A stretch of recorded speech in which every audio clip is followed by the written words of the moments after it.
Bienvenue au Fil de France. Alors aujourd'hui, on va parler qu'est-ce qu'on doit avoir comme équipement pour commencer à faire du tissage.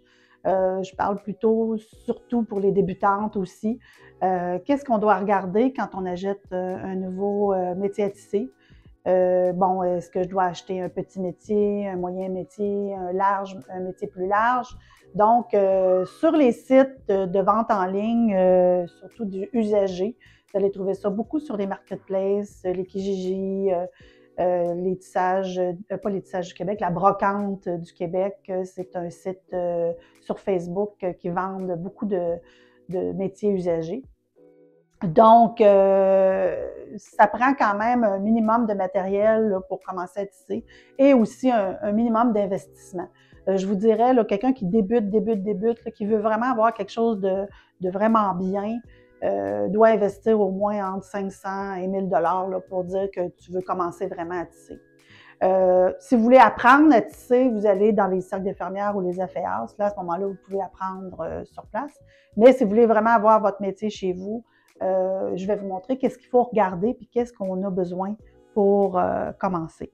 Donc, les pièces importantes, ce qui est très, très important d'avoir dans notre équipement, c'est la boîte de tension ici. Le compteur de tours pour compter les tours de nos bobines pour pouvoir calculer le fil. On a besoin d'une passette pour passer le fil dans le peigne, dans le roue, on appelle ça un peu. Donc, on a besoin de cette passette-là. On a besoin, évidemment, pour tisser des navettes avec des petites bobines. On a besoin d'un cantre qu'on appelle ici, le cantre qui va servir à bobiner notre fil. Alors, si on en a besoin d'une certaine quantité. Moi, j'en ai à peu près une trentaine parce que des fois, on va mettre 30 fils au pouce, 15 fils au pouce. Donc, la bobine sert à bobiner un fil, donc ça prend au moins une trentaine de bobines pour commencer. Les cantres, il y en a beaucoup, beaucoup à vendre aussi dans l'usager. Moi, c'est un monsieur qui l'a fabriqué. Il va super bien. Donc, c'est ça pour les petits équipements de base.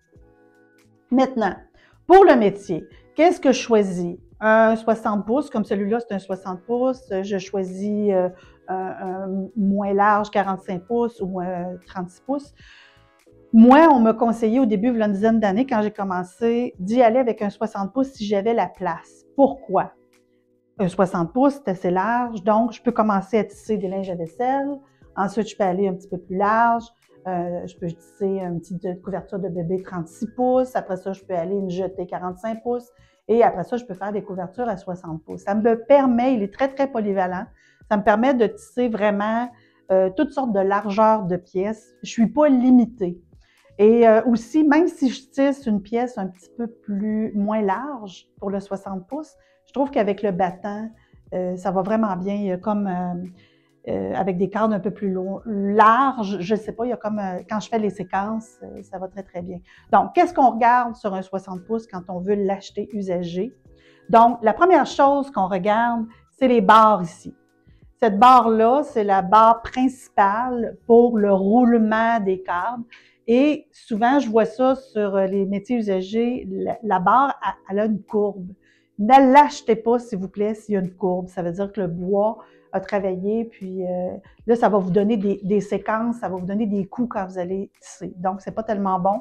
Il faut que la barre soit vraiment droite. La même chose pour ces barres-là ici, sont très, très importantes parce que c'est le contrebalancé des deux cadres. Alors, il faut que les barres soient vraiment droites.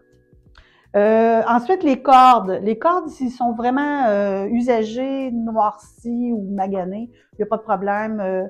Quand vous appelez les métiers Leclerc ou même sur le site des métiers Leclerc, vous pouvez avoir les cordes, vous pouvez les remplacer facilement. Ensuite, qu'est-ce qu'on doit regarder? Bien évidemment, voir si les cadres sont pas croches, voir si le bois aussi est de qualité, qui est pas noirci, qui est pas endommagé par les personnes qui l'ont mis dans un sous-sol humide ou le bois est impeccable. En tout cas, celui-là que j'ai, moi, il est vraiment bien. Ensuite, la partie la plus importante aussi à surveiller, c'est le frein. Donc, le frein ici, si vous avez ça ici, le rouleau de lourdissoir, quand la barre ici est rouillée, ça ici, c'est facilement changeable aussi. Là, on peut le changer, on peut l'acheter aussi au métier Leclerc, il n'y a pas de problème, c'est des pièces de remplacement. Mais c'est très important de vérifier le frein, voir s'il est en fonction. Il y a différentes sortes de freins. Vous assurez que le spring n'est pas trop étiré, mais ça aussi, vous pouvez le changer si toutefois ça ne fonctionne pas. Mais c'est une partie qui est assez importante du métier, que le frein fonctionne bien. Qu'est-ce qu'on regarde aussi? Pour ce qui est des barres, qu'est-ce qu'on regarde dans le métier aussi? Les pédales. Voir que les contremarches ici sont bien égales. C'est la même chose pour le bois, que ça soit bien, que ça ici, les tiges de métal soient bien droites. S'assurer que les cadres sont quand même droits et en bonne condition aussi, parce que ça aussi, c'est important qu'ils ne soient pas toutes moisis ou rouillés ou peu importe. Donc, ici, le battant aussi, c'est important qu'il soit bien aligné, qu'il ne soit pas tout croche. Parce que quand on arrive pour déposer le battant, il faut qu'il soit vraiment égal sur les deux appuis ici, là. Parce que souvent, on va avoir des battants là, qui vont s'en aller tout croche. Puis là, à ce moment-là, quand vous allez mettre votre roue ici, puis que vous allez battre pour travailler, bien, s'il est croche, bien, la pièce, ça va être croche. Donc, c'est de s'assurer que le battant est droit. Puis que, au coup que vous l'avez monté, là, que les vis soient bien vissées. Donc, la toile, bon, c'est arrivé que j'ai acheté des métiers, que la toile est usagée, voyez-vous, est tachée, tout ça, mais ça n'a pas vraiment d'importance. Je l'ai lavé, mais ça n'a pas vraiment d'importance, étant donné qu'on roule notre tissu, même si c'est un petit peu endommagé, elle est encore fonctionnelle, jaunie et tout ça, là. Alors moi, je l'utilise quand même pour tisser. Donc, ensuite, qu'est-ce qu'on regarde? Ici, c'est la poitrinière. Bon, le banc. Souvent, les métiers à tisser qui sont à vendre sur Usagé ont le banc aussi. C'est juste de savoir la grandeur de jambe que vous avez. Des fois, les bancs sont plus hauts, des fois, les bancs sont plus bas.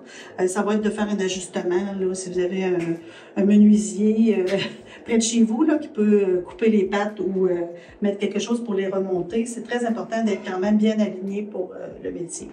Donc, je vous dirais que c'est à peu près les choses principales à regarder. Moi, c'est vraiment le haut ici qui est important, le frein et que le bois soit pas moisi parce que, tu sais, qu'il n'ait pas passé sa vie là, dans un sous-sol humide. La dernière chose à regarder, que je n'avais pas parlé tantôt, c'est la bobineuse. Donc, la petite bobineuse, moi, je l'ai pris chez Métier Leclerc. Bon, il y en a des usagers aussi à vendre là, sur les sites, de l'étissage pas l'étissage du Québec, mais la brocante du Québec usagée. Donc, ensuite, ici, c'est un porte-fil. Mais en fait, le porte-fil, je ne l'ai pas acheté, c'est mon père qui le fait. Donc, encore là, si vous connaissez un menuisier qui peut le fabriquer, c'est très, très facile. Vous avez des goujons avec une plaque, j'en ai 6, avec des œillets ici pour pouvoir bobiner à la bobineuse. Ensuite de ça, ici, j'ai un double fil. Ça, encore là, c'est un monsieur qui me l'a fabriqué. Alors, si vous voulez bobiner et doubler vos fils, ça prend ça. Ça prend un doubleur de fil. Donc, en gros, vous avez aussi, moi, quand j'ai acheté ce métier-là, il y avait les baguettes d'encroix. C'est pas tout le monde qui les utilise, mais si vous en avez, ça peut être très pratique. C'est à peu près ça. C'est à peu près ça pour le métier à tisser, le premier métier que vous vous procurez. Beaucoup de plaisir avec un métier à la baisse. J'adore le métier Leclerc. Lui, c'est je crois que c'est dans les années 70, fin 70, 80. Je vous dirais que j'en ai acheté plusieurs, j'en ai revendu plusieurs. Puis dans ces années-là, c'est vraiment des bons métiers. Ils sont tous bons dans toutes les années, là, mais particulièrement celui-là, il va super bien. Si vous avez aimé ce petit vidéo là, sur les métiers à tisser, alors simplement cliquez sur j'aime et vous abonnez à ma chaîne. Et puis on pourra discuter de d'autres sujets intéressants. À bientôt!